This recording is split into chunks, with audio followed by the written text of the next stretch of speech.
when people ask you how do you balance motherhood and your life and just balance everything, and my answer to them is always that I don't balance shit. Like, my goal in life is to be very, very, very, very rich. My husband is very, very, very, very rich, and I don't do anything. I'll just be at home spending money. Spread your wings to other people. Say, this one is not available, this one is available. I love you, I love you so much. Get out. Like, leave. What if you die? Do you understand? And I've told myself, if I tell you idiot, you tell me fool. So when we're not arguing, I tell you idiot and you tell me imbecile.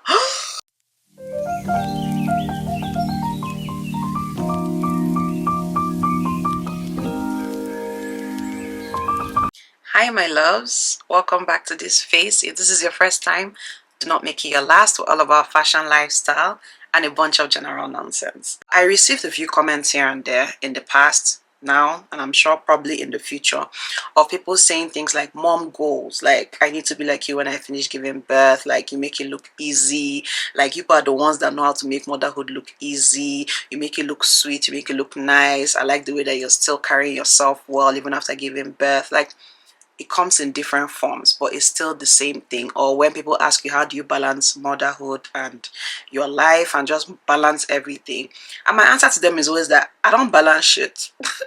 I don't balance anything. I feel like my life is not together.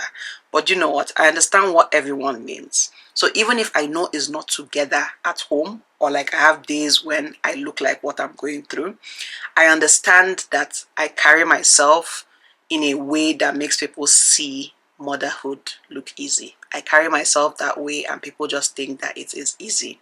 So I'm here to give you guys some tips, at least that I know that I definitely apply to my daily life, and for other mothers out there that make it look easy. I think you guys can agree with me with some of these tips. I love the way I packed my hair today, guys. Do you guys love it? I love the way I packed my hair. I feel like it gives it a very different look. It's still the same hairstyle, but I just packed it up and I used my hair clip, what they call it, yeah, the hair clip thing to hold it behind. I love it. My earrings are from ASOS, and this is like an old Ziggy fashion house dress. It's like a sheer dress. So yeah, that's what I am looking like today.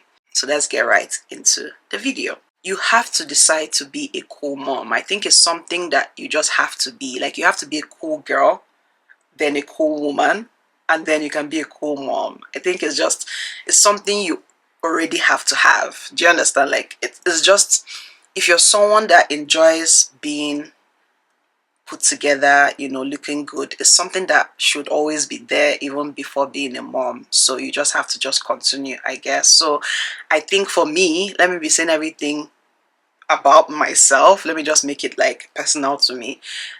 Before getting married, before having kids, I like good things. I like looking good. I love the good things of life. Like, it had nothing to do with being a wife, being a mother. Just me. Anyone that knows me knows I just like being cool. I like putting myself together.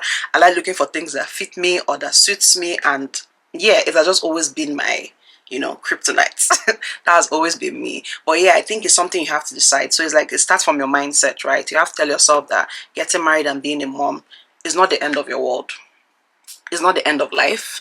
In fact, I tell people that is when your life begins. When you're married, when you give birth, that is when your life actually begins. Because now you know yourself better. I feel like you've actually gone through the worst, because pregnancy and childbirth is the actual ghetto. It's actually the worst. So if you've been through all of that, I feel like this is now a chance for you to kind of renew yourself. So that is definitely tip number one. Your mindset, your mentality. You have to think it to believe it, to be it. Prayer and God should be your best friend. No this and no peace. You see, prayer and God. You cannot be cool without God. You cannot be cool without prayers. You see, the moment you put God first in everything that you do, especially when you become a wife, especially when you become a mother, prayer and God, it goes hand in hand like this. I promise you, that will be the secret sauce to everything that you need. That would be that secret sauce you need when people are looking at you and they'll be seeing the grace of God upon your life. Because in as much as we're calling it cool mom or hot mom or, you know, mom goals, it's the grace of God. It's the grace of God regardless. So the earlier you realize that God is number one and the pillar of your shining and your blessing, it is the grace of God, the better for you. So yeah, definitely you have to put God first. You have to strengthen your prayer life, your spiritual life, because the devil is gonna test you. Amen.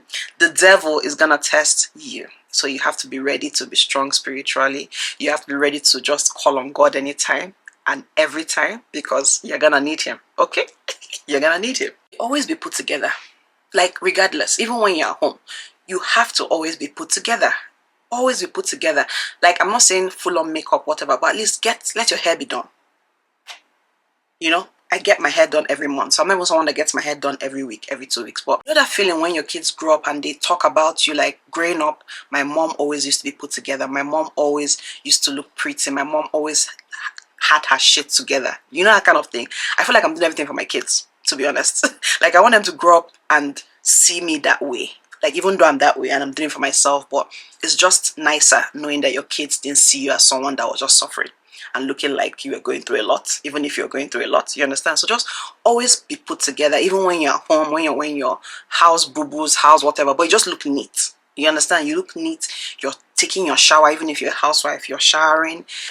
When you cook, your environment looks clean, the house looks clean, you're a proper homemaker, everything looks clean, put together.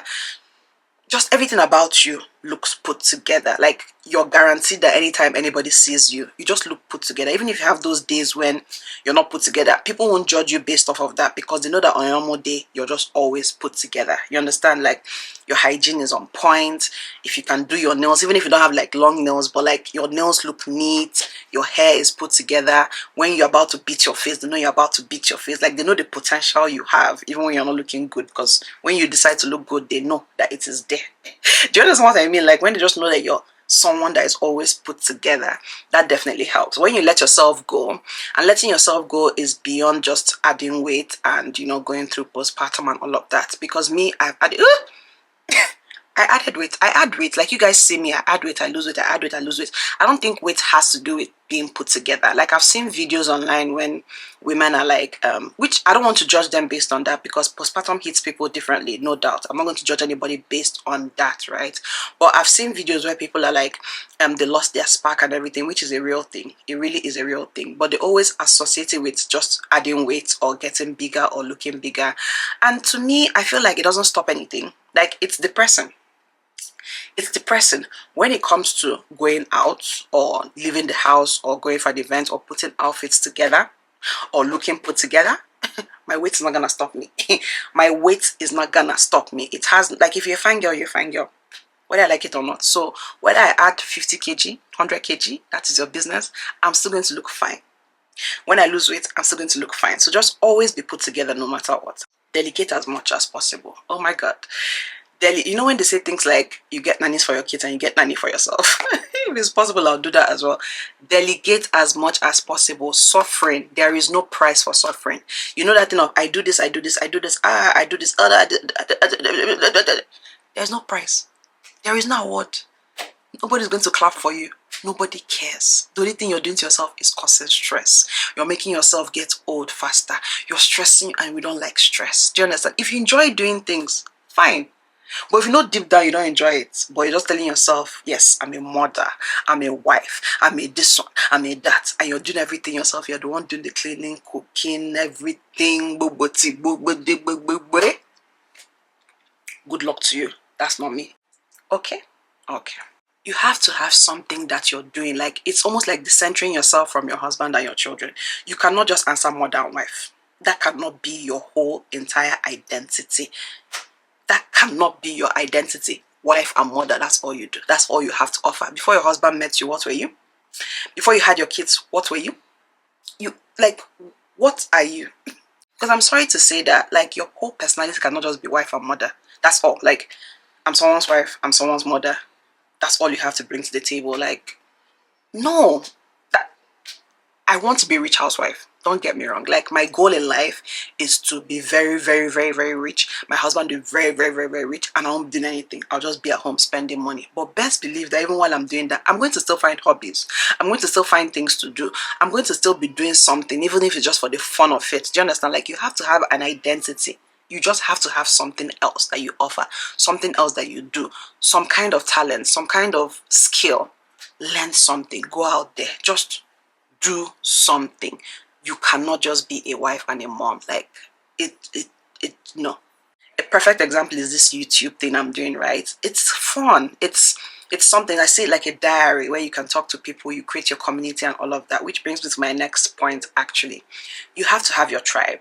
So your tribe doesn't necessarily mean one particular tribe. When I mean your tribe, I mean you have to have different kind of people. I don't even want, for me personally, I don't even like the idea of having just similar friends.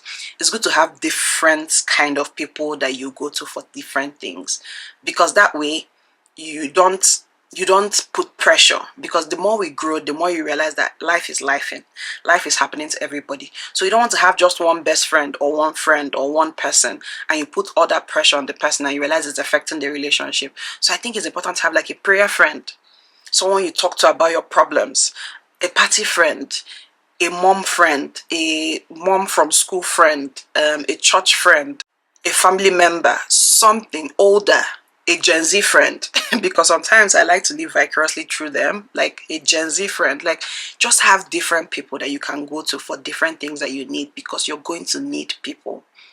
You're going to need people. You're going to need, you don't even have to talk about your problems. Now, just the fact that you're removing your mind from your problems by hanging out with them, the fact that you can talk about any other thing that has nothing to do with being a mom or a wife, it's important. And sometimes you need people that you can talk about being a wife or a mom, so you know that if you're running mad or if you're okay, you know. So it's important to have your tribe and to have different kinds of people that you can go to for different things. What I'm talking about now is something that I'm learning over time. I wasn't like that before. I was a very let me stay on my own, let's not be as if, let not be as if, let not be as if. But I realized the more you grow older and the more you realize that this life is not easy, the more you realize that you need people and people need you as well, and you have to be kind to them, and you have to understand that life is happening to everybody. That's why it's important not to put pressure on just one person or just two people. You say, me and you, we die here. Nah, we don't do that. You understand that life is happening to everybody, so you spread your wings. Spread your wings to other people. So this one is not available, this one is available. You understand? Make out time for me time. You see, me time can be anything. Me time can be you watching a show. Me time can be you going out to treat yourself. Me time can be sleeping. Me time can be sleeping. Do not get it twisted. Me time can be the typical spa day, massage, whatever.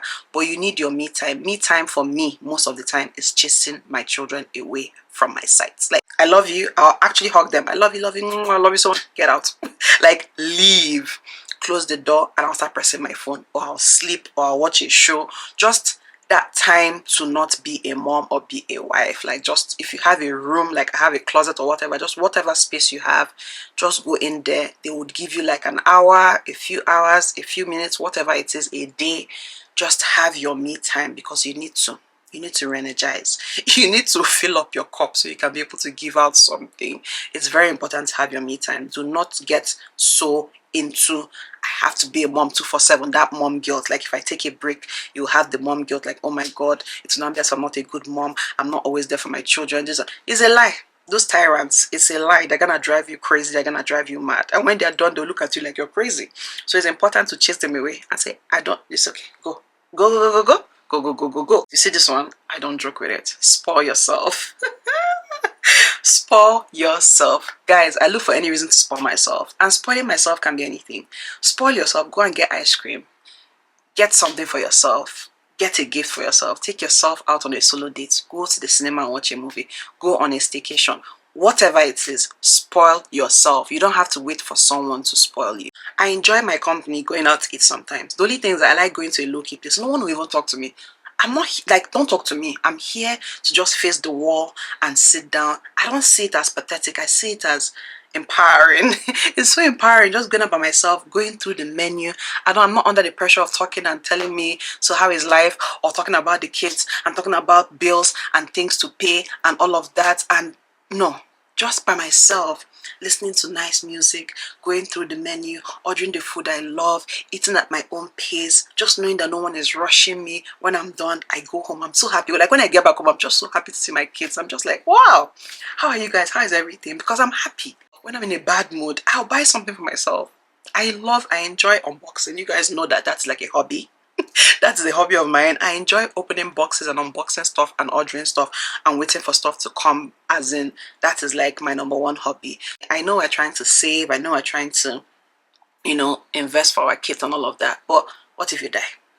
Do you understand? What if you become crippled and you end up in the hospital. You didn't get to rock that heels. The shoes were iron since. You wanted to dye your hair since, but you're saying, oh, what if? Dye it. You want to bleach your brows? Bleach it. You want to buy that dress. You want to wear it. Do you understand? You want to go to that restaurant you've been saving. I know all of you. Saving restaurants, saving so many things for your Instagram. Go. Money will come back. You see, money is going to come back. I don't know how it does, but it's going to come back. But memories, they last forever. That feeling that you get, nothing beats it. Nothing beats that feeling of knowing that I was able to do this for myself. I'm happy. Like, do you know those things when you buy something, like you don't have money, but you've spent your money, right? And you look back and you're like, I don't have money, but I'm okay. Like, it's okay. I'm fine. I'm broke, but I'm fine. You know that kind of feeling.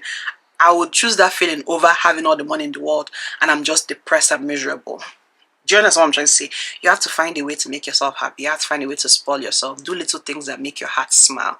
It is definitely important and it is considered self-care. I enjoy spending other people's money. Other people's money is definitely sweeter than spending my money. I'm not going to lie. But nothing beats having your own money. You have to have something you're doing, no matter how small. If it's 10K you're making, if it's 20K you're making, 30K, whatever. But at least you know that you're able to do something for yourself. It is definitely important. So I'm going to ring that in your ears. Ring it every time. Have something that you're doing for yourself, no matter how small it is. Have something you're doing for yourself, no matter how small it is. You have to be able to make your own money as well. Bikokwan. That doesn't stop you from being unyo dugu, because I'm all for it. But that doesn't stop you. Have your own money.